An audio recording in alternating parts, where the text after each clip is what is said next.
Brethren, it's really such a beautiful, beautiful morning. I want to hold before you today the text that we have, and it's an incredible text, but it's a text that Jesus really makes me very uncomfortable personally. The question this morning on the table is, why do we come together? Hoekom kom ons by mekaar op die Here se dag? I heard a wonderful story of a man who was spiritually lost. He was a dishonest man, he was addicted to alcohol, he was foul-mouthed, and he was far away from God. Coming to church and being with God's people was just so far away from his mind that one day he stepped into the church building and he wondered to himself, maybe becoming a Christian will help my business. And so he decided to join a local church. When the invitation was offered, he walked to the front of the church building and told the preacher that he had no sin in his life and that he had grown up in the church. He was an exemplary part of society and that he now would like to place membership with the congregation. Everybody was so excited, and immediately they welcomed him in as a new member. But later that day, his wife wiped his clock. Now this is a southern comment which I heard in Tennessee, where the wife sits with you and she fine-tunes your mind. And she said to him, "Listen, champion, you're a hypocrite," and insisted that he returns the following Sunday with her. She was a godly woman, and she says, "You need to tell the truth. You cannot behave and say the things that you did, especially before God in the presence of his children." And so the next Sunday, he came to church and he said, I'm coming forward again. And everybody's like, "What's the story?" And he said, "Listen, guys, I lied last week. The truth is I'm a thief, I'm a drunk, and my language is filthy. And I'm so sorry, but I truly want to change my life." Well, the church revoked his membership immediately. And then he walked out and he was so surprised and he said to his wife, "Hang on a minute. I lied last week. The truth is, when I was lying, they took me in. I told the truth and they kicked me out." And that's pretty much a wonderful story of Jesus when he's talking about the Pharisee and the tax collector. It's a wonderful story, but it's a convicting story, because Jesus Christ had a way of telling a story but has the ability to stir in the hearts of people something far deeper. I want you to consider the Pharisees of the day, and they would typically have been the kind of guys that would have come to church service on a white horse with a white hat, and they would look great. They would be dressed well, they'd sit right in the front of the church service, and they basically didn't mess up in their lives at all. But what they did was they lived according to a lot of rules. They literally would fine-tune their walk with God to such a degree that everything they did was carefully thought through, was carefully scripted, so that they never fell foul of working on the Sabbath. And so what happened was, one of the examples were that if they sprained their ankle on a Sabbath day, they would not even pour water over it to cool it down, but they would stick their foot in a cold stream and let the stream do all the work so as not to break God's rules. On the one side, it might sound silly, but on the other side, we see the intention of people to want to do what is right. But I want you also to know that there are two categories that could happen with people's lives. The one is, you could constantly feel guilty because you can't possibly keep all the rules. Or the second response could be that you could feel proud that you kept all the rules. Now, the first category was some of the Pharisees constantly felt guilty because they knew that they would fall in one of the areas that they tried very hard, or that they might have been remiss that week. But there's the second category, and that's the one that has the pride and the arrogance in their own ability to keep the rules. I want to just quote from a historical document written by Rabbi Simeon ben Yochai. He once famously said, "If there's only 2 righteous men in the world, I and my son are those 2. And if there's only one, it's me." In other words, the idea of priding in their ability to keep God's law was uppermost in their minds.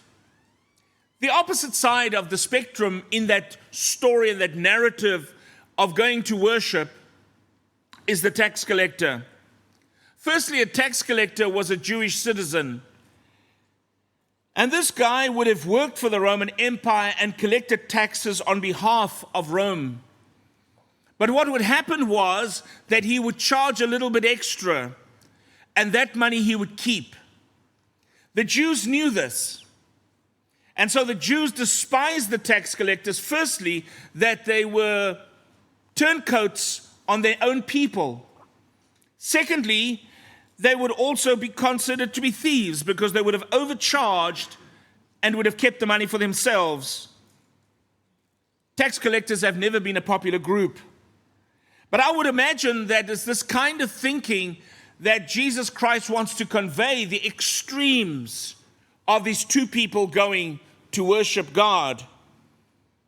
It reminds me of a story of a businessman on his deathbed. He told his friend, "I want you to promise me the following, that when I die, you'll have my remains cremated." And then his friend said to him, "What do you want me to do with the ashes?" He says, "Well, just put it in the envelope and take it to SARS. And write on the envelope, you've got everything now." And this is how unpopular these guys were. They were not only unpopular, but it went to the degree that they wouldn't accept their donations or their giving in the synagogue, because those monies that they got was considered tainted money. And so you find out that they were not only excluded from society and the inner sanctums and circles of their social groups, but they were also despised religiously. And so again, I want you to keep this in mind, these extremes. And so, for illustration's sake, you'd probably sit with the white cat, with the white horse being the Pharisee, with a white hat coming to worship, the guy on the black horse marching in with a black hat. And so these 2 guys meet at worship. And so Jesus Christ tells a story of some who trusted in themselves that they were righteous and treated others with contempt. And so Jesus says 2 men went into the temple to pray, one a Pharisee, the other a tax collector. And the Pharisee, standing by himself, prayed thus: "God, I thank you that I'm not like other men, extortioners, unjust, adulterers. And even like this tax collector, I fast twice a week, give tithes of all that I get." But the tax collector stood far off and would not even lift his eyes to heaven, but beat his breast, saying, "God, be merciful to me, a sinner." And so this morning I'd like to ask you the question, why do we come to worship? And this is a question that probably when I sat with the text, I asked the question, what would the prevailing sentiments be? Both religious people, lives that are complex, coming to worship together. But you see, Jesus Christ makes it clear that the Pharisee in this parable wasn't there to worship God, but he was there to put on a show. You see, he was trying to show just how good he was. And he wanted to make sure that everybody knew. Carefully planned his entrance, chose clothing that would impress people, selected the spot where he'd be noticed, and crafted his words so they sound holy. You see, it was all part of the show. It was all part of the veneer that made him look good. And Jesus Christ notes that because when he says in his text, he prayed to himself. But he was there to be seen and heard by other people. You see, Jesus Christ in the Sermon on the Mount addresses our worship. He says in Matthew 6:5, "But when you pray, do not be like the hypocrites, for they love prayer standing in the synagogues and on the street corners to be seen by men." In other words, Jesus Christ had a very dim view of Pharisees, and it becomes evident, especially in Matthew 23, where he addresses this religious hypocrisy in a very firm way. And so Jesus Christ is one of those guys that sees right through the hearts of you and I. But let us mirror that for ourselves for a moment. And maybe ask yourself the question, why am I here this morning? You know, what am I thinking? Am I thinking about God, or am I thinking about myself? I want us to be very clear that there are times that we want to please people. And so the desire creeps in and could easily distort our view of God. In other words, God would then press through Jesus what our motive is. I want to just illustrate it in this way. There was a wonderful story of a young child just before Christmas, and he was sitting with his mom. And his mom said, "My boy, do you want to pray for us?" He said, "Absolutely, Mom, I'm ready." So his mom said, "Okay, go for it." And on the top of his lungs, he screams and he shouts and he says, "Dear God, I've been really good this year, so please get me a new bicycle for my birthday." His mom said, "God is not deaf, son. You don't need to hell." And the son said, "God's not deaf, but grandma is, and she's in the next bedroom." But isn't that so true, is that we need to become accustomed to the idea of talking with God quietly. You see, sometimes, like this boy, we want the world to know. Secondly, do you come to impress God? You see, maybe you didn't come to show off to the crowd, but you came hoping to impress God. You see, maybe sometimes we look at this and we say, "God, I'm at temple this morning, and so I'm worshiping this morning. I'd like you to maybe just give me a round of applause. I've lived a good life this week, Father, and so I'd like you to be impressed by me. I want you to thank me that I've been faithful to you. I'm not like this guy here. I fasted twice a week. I gave a tithe of all that I got. And maybe, God, you can get your angels to have a standing ovation for me." You see, fasting and tithing and doing good works is what we must do anyway. But you see, from that perspective, the Pharisee scares me a little bit, because there are times that I don't feel so good about my own goodness. There's times that I feel that I need God's grace so badly. You see, you notice in his prayer that the Pharisee overworks the personal pronoun I. And he says, "I'm not like other men. I fast and I give." You see, where's God in all of this, where he says, "You know, Lord, you have enabled me to fast.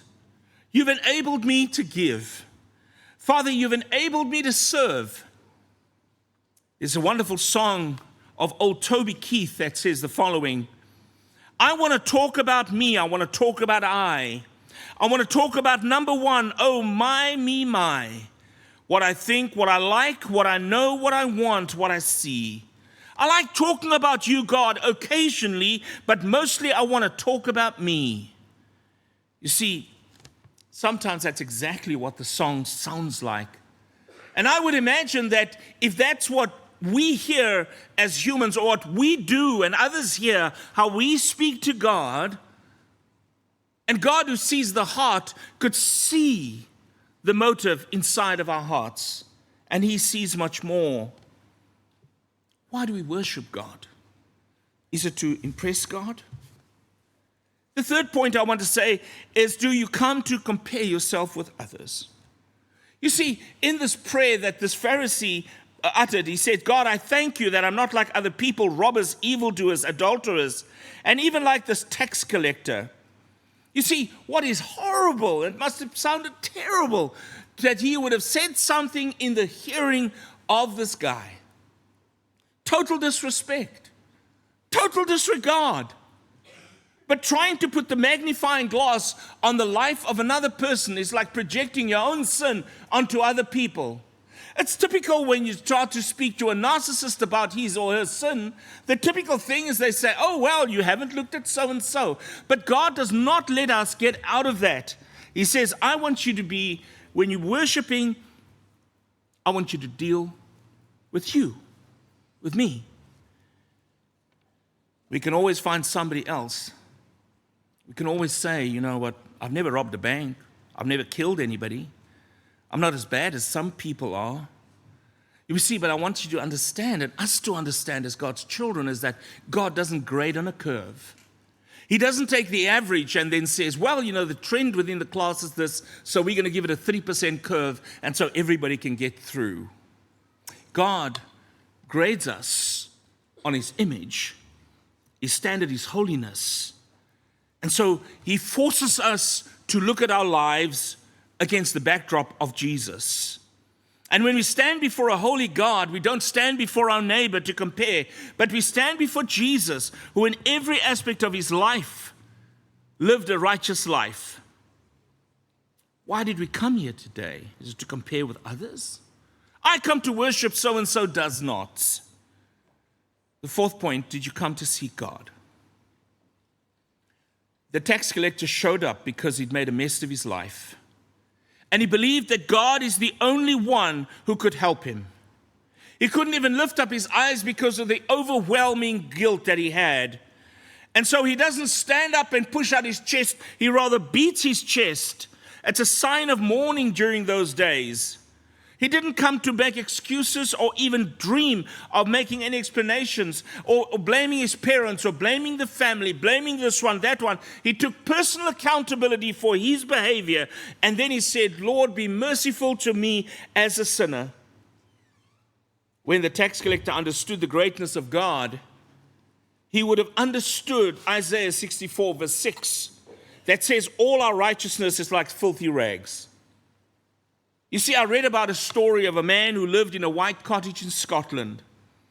And against the dark green hills, I've never been to Scotland, but I've seen many photographs. And family who's been there will tell me that you have the most incredible different hues of green. And so there's this white cottage. I want you to see it against the backdrop of green. Absolutely beautiful and startlingly white against the backdrop of green. But then one day it snowed. Landscape turned into a blanket of pure white. Suddenly the same cottage looked dingy and dirty. Same house, different backdrop. You see, we can look pretty good against the backdrop of others. When we compare ourselves, we can say, well, I'm cool, I'm not too bad, I'm great, and I mean, look how wonderful I look. But Jesus says, I want you to put your life against the backdrop of the Holy One. And so David had to do that in his life. In Psalms 51, one of the most amazing Psalms, he says, have mercy on me, O God, according to your loving kindness, according to the multitude of your tender mercies. Please blot out my transgressions. Wash me thoroughly from my iniquity and cleanse me from my sin. You see, brethren, this is where this tax collector walks into the presence of God and recognizes that I'm in the presence of God, in the presence of holiness, and there is nothing in the world that I can do to try to make myself look good. And so he says, Lord, I've done wrong. I'm sorry. Jeremiah 29 speaks about this idea of wholehearted commitment. Why are you here today? Is it your habit? Part of your weekly routine? Maybe your parents or family has pressured you to be here. Or maybe you feel guilty because you didn't in the past few weeks. Or maybe it is the calling of the Creator of the universe that says, I want us to be together today. I want us to have a meal together. I want us to remember my son. And you see, those moments are holy. They are precious. The tax collector's prayer was simple. Lord, I'm sorry. And Jesus says in verse 14 of that text, I tell you that this man went home to his house justified rather than the other one. You see, the opposite of justification is condemned. You see, although he was a good man, the heart determines every reason why God would view him in a very negative light. You see, boasting doesn't cut the mustard with God. Trying to flummox God doesn't work. Play the game doesn't work. You see, God sees everything. Pharisee counted on his goodness to be righteous with God. Tax collector decided that God's goodness was the reason why he was there. And that's why Jesus in Matthew 5:3 says, "Blessed are the poor in spirit, for theirs is the kingdom of heaven." And the Greek word for poor is a word that's called tokos. And tokos is a wonderful word, and it actually means in the Greek, begging poor. I've got nothing. All my resources are gone. Nothing. Spiritual poverty without God is nothing. I've got nothing to hang on to. You see, in Isaiah 66 verse 2, he says, "But on the one will I look, on him who is poor and of a contrite heart, and who trembles at my word." You see, Jesus Christ spoke to the church at Laodicea.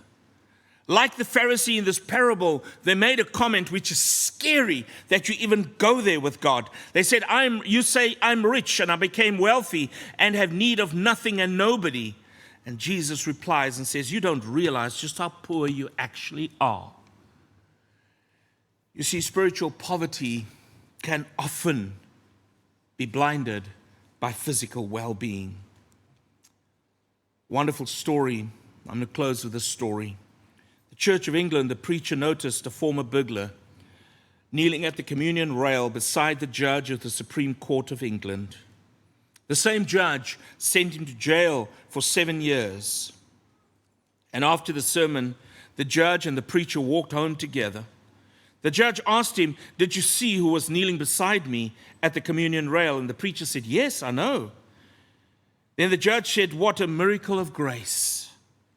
And the preacher nodded in agreement and he said, "Yes, what a marvelous miracle of grace." And the judge said, "Who are you talking about?" The preacher says, "I'm talking about the convict, of course." And the judge said, "But I wasn't referring to him. I was talking about me." You see, the burglar knew how much he needed Christ. "But look at me," the judge said. "I was taught from childhood to live as a gentleman, to keep my word, to say my prayers, to go to church. I went through Oxford, I took my degrees, was called to the bar, and eventually became a judge. Nothing but the grace of God could have caused me to admit that I was a sinner on a level with that burglar. It took much grace of God to forgive me for my pride and my self-righteousness, to get me to admit that I was no better in the eyes of God than the convict whom I had sent to prison." That's what Jesus is talking about. To have a real view of who you are in the presence of God. You can't fool him. You can't play the game with him. Being a Christian is not a game. It's a walk with God, not only with the preeminence of God reigning over this universe, but also the immanence of the Holy Spirit within you, that every aspect of your life comes under the scrutiny of God. And as we read here, we find out that the greatest sin may not be murder or homosexuality or any other single act. But God would say probably the greatest sin of all is spiritual blindness that keeps a sinner from acknowledging his need for God. His willful blindness on how helpless and lost we are before a holy and just God. That ultimately when we look at that, we often see murderers and rapists and all these people in the most despicable way, but we don't see our own self-delusion. And God is saying, this morning, Dereck, I'm dealing with you, not with anybody else. Don't try to deflect. I'm dealing with you. And that is why you and I come before the holy God and say, "Lord, I've sinned, and I'm sorry. Please forgive me." You know, brethren, that's the reason why we worship God. Because we come into the presence of holiness. Why? To be reminded of whose we are and who He is. Reminded of His intention in our lives, not to take us as we are, but also to love us as we are, but never to leave us the same. But always say, "Come as you are. Try to hide, try to run away. The answer lies in coming forward so that God can truly work with us.